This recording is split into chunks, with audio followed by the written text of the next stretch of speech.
Welcome to this video. We're going to answer some questions. And one of the questions, the first one we'll start with, is why did God not create more perfect creatures?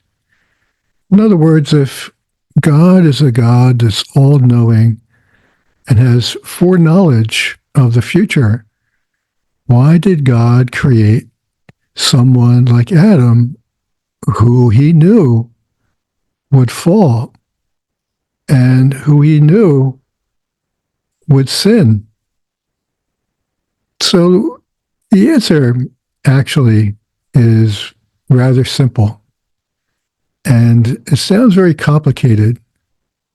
But before we get into the answer, I want to talk about the question a little bit, because this question has many forms and many faces to this question.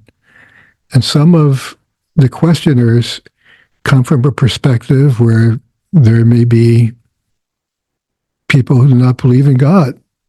So they take the position of, if there is a God, how could God create a world that is so imperfect, so sinful, with so many different tragedies occurring, such as war and famine, poverty, etc.?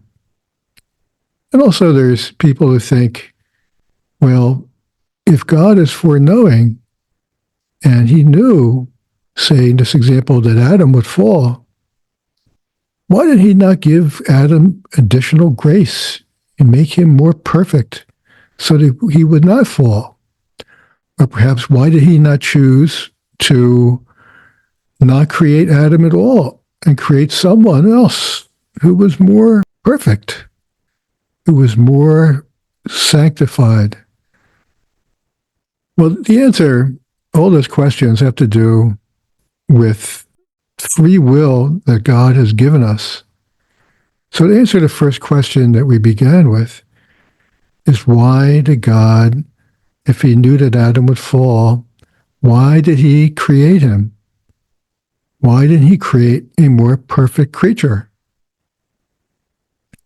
And the reason being is, in the free will that we possess, we would not truly be free if God would intervene in such a way as to predetermine how we would behave. We would not be truly free if God, for example, knew that Adam would fall and decided not to make Adam. And he would only create those who would follow his will. Now, look at that objectively. You step aside, step away from the trees and look at the forest. And the trees would be events in our own lives, things we see around us. And the forest is more of the perspective, the big picture perspective that God would have. So God would be more of a master and not a father, if he did not allow us to exercise our own free will. Think about it. What would be the point of free will that we could not exercise, that was predetermined? It is a subtle form of predetermination. So in other words, if God only created those creatures who he knew would be pleasing to him via the exercise of their own will, that is a form of predetermination. It's a predetermination that precludes the exercise of free will. It does not permit the free will to be exercised. It could only be exercised if it was pleasing to God. So the answer is rather simple to that. The other version of it is, why did God create a world that has so much sin, has violence and wars and famines and poverty? Why did he not create a more perfect world? And the answer is very similar, and it has to do with the free will. In a lot of cases, we are the ones that start the wars. We are the ones that are responsible for poverty. And you could look at it also that disorder has entered the world because we have chosen sin. We have chosen to live our own will in a manner that is separate from God. And that has allowed disorder to be introduced into the world. It's not according to the will of God that there's wars and famines and pestilence and so forth. It's because of our own sinful nature, our own will, where we have exercised it against God and against God's will. So one of the questions that have come up recently is regarding hell, and is hell empty? And it's kind of related to this as well, because why would a good God create hell? Well, hell is something that we choose. Hell is of our own making. And no one goes to hell who does not choose it. And again, it's an exercise of our free will to reject God, reject God's love, reject heaven itself, and to choose hell. I wish that hell were empty, but we are told by excellent sources that it is not empty. And those excellent sources are the saints, some of the great saints. The Lord has made sure that the great saints were aware that hell does exist. It's a matter of mercy and justice for us to know that hell does exist. It would be unmerciful to mislead people to think it does not exist. And God is not unmerciful. He's mercy itself. He's love itself. So hell does exist. St. Teresa of Avila has said she's seen souls falling into hell like snowflakes. Our Blessed Mother has shown hell to the children at Fatima. And this is for our benefit to know that it does exist. Also, at Kibeho, again, the children at Kibeho, the approved apparition in Rwanda, Africa, it was back in the 80s, they have also been shown a vision of hell. And it's for the same purpose. And to emphasize the point, the most detailed and probably the best description of hell was given to us by none other than the saint of the Divine Mercy, Saint Faustina. She has the best depiction and description of hell that I'm aware of. Again, the knowledge of the existence of hell is merciful for us. We need to know that it's there. Otherwise, we could be deceived in thinking that there is no judgment, that everyone goes to heaven, and there's no purgatory, and there's no hell. And we would live lives, perhaps, that make us miss the mark, and perhaps don't go to purgatory. Perhaps we do go to hell because we weren't told the truth, that there is a judgment, and there is a heaven, and there is a hell. And it's also a teaching of the church.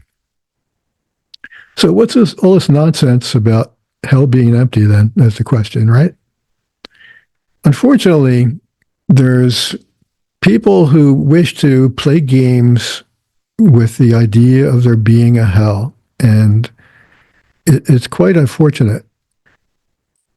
And there's a view that's pretty contemporaneous with the apostasy that we have in the church today, where they view God almost in a matter of deist, where they view God as someone who doesn't intervene with anything in the world, who is someone who's there, but is separate, this lofty person or persona who really doesn't have the time to intervene in our lives and doesn't care whether we lead good lives or bad lives, and everyone goes to heaven.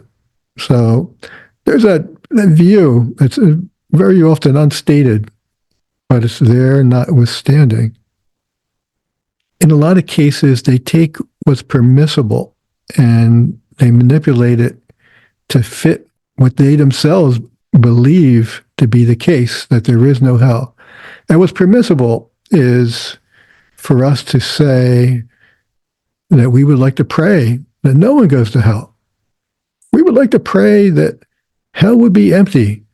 We would like to repair for all the wrongs that people who have gone to hell have done. And that's permissible. And I recall even St. Teresa Benedicta of the Cross, a Carmelite saint, she said the same thing. She said that she would pray that no one would go to hell. And of course, that's permissible. But of course, if you need to pray that no one goes to hell, that means that there is a hell. And also the inference is that it's not empty. And of course, we know that it is not empty. So it's unfortunate where there's a tendency these days to avoid the truth of our faith in a lot of cases where those who do not hold the truth may feel uncomfortable. So people who do not believe in a Catholic faith or Christianity in general, they may not believe that there is a hell. And there are many who do not believe that there is a hell who call themselves Catholics as well.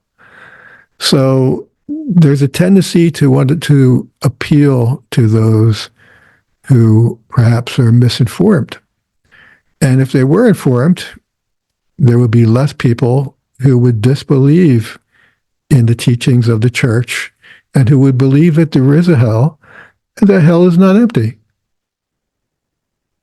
A related question I get all the time when they're talking about hell and sin is regarding the divine will. If people in the fourth degree sin or can sin, the answer is yes, they can sin. And the reason why the answer is yes is because they still have their own human free will that never goes away. The human will, and I'm going to paraphrase something that just came to me in volume 33, where Jesus says that the human will is a great gift. And it is a great gift. It is a wonderful gift. And it does not go away when you live in the divine will. It actually becomes more perfect. It becomes actualized, and some would say divinized. As long as you have this free will, you have the possibility of sinning. Now, our Blessed Mother was a creature like us, although she did not suffer from the imposition of the stain of original sin during her birth. But she had a free will also. And although she did not sin, she could have sinned. And that speaks to the great merit that is given to those in the divine will and our Blessed Mother, who had the divine will, of course, where she did not sin even though she could have. And it's kind of related to the first question and the idea of free will versus predestination or a predetermined world, where there's greater merit in having the ability to sin and not doing it. So it's even a greater gift to be in the fourth degree and not sin when you could sin because you do have a free will than it would be if you were in the fourth degree and could not sin because you could not exercise your free will. So it's a matter of merit. It's a matter of mercy. It's a matter of justice. It's a matter of love, God for the creature, where he wants the creature to live freely and to love him back freely, because that is really the only type of love that exists. Love that is given freely. Now, recently, I had on the show my great privilege to speak with Frances Hogan as a guest on my channel. And we talked a little bit about the fire of sanctification, the fire of the Holy Spirit, how God reveals himself through fire and light as well, I would add. And a question about the fire came from a viewer where they shared their own personal, actually a couple shared their own personal experiences about this fire, where they felt it. And one, and I'm not going to give any names, but one said that she felt it when she would go to Mass during the consecration. And another said he would feel it or something similar to it at different times. And it didn't indicate like it was tied to anything in particular. So that's definitely that fire that's being described, as we discussed on my channel with Frances Hogan, is definitely the fire of the Holy Spirit. And it's real. I mean, we see saints where they're depicted with the fire in their breasts, the fire on their forehead, basically illustrating that they're enlightened or illuminated. But this is a real occurrence. There really is this great gift of the Holy Spirit that we've been given with the redemption. And some are able to physically experience it. And the interesting thing about this fire is also it is a fire that is related to God's will. And this will exists and manifests itself in different manners. So the fire, for some, could be purgative. In others, it could be comforting. In others, it could be illuminating. And when I say in others, it could be all of those for an individual as well. And you can relate that back to the idea of purgatory, where the fires of purgatory are purgative fires. So there's a couple other questions that I had, and I really get some great questions and comments. And I didn't do a Q&A, and perhaps in the future I'll do a live show where I can take questions from the audience directly. But I went over the questions from the past 8 months, and I loved reading them. As a matter of fact, I read through whole 8 months full of questions and comments from viewers. In a lot of cases, the comments were iterative, where there's a response and then a comment back. So there was a lot, but I really enjoyed it. And I enjoy reading the comments. I really try to respond back to everyone. One of the comments I have and questions is repeated a few times. It's about the 3 days of darkness. So the question is, how does it fit in? And I answered this previously, but there's actually different takes on this question of how it fits in.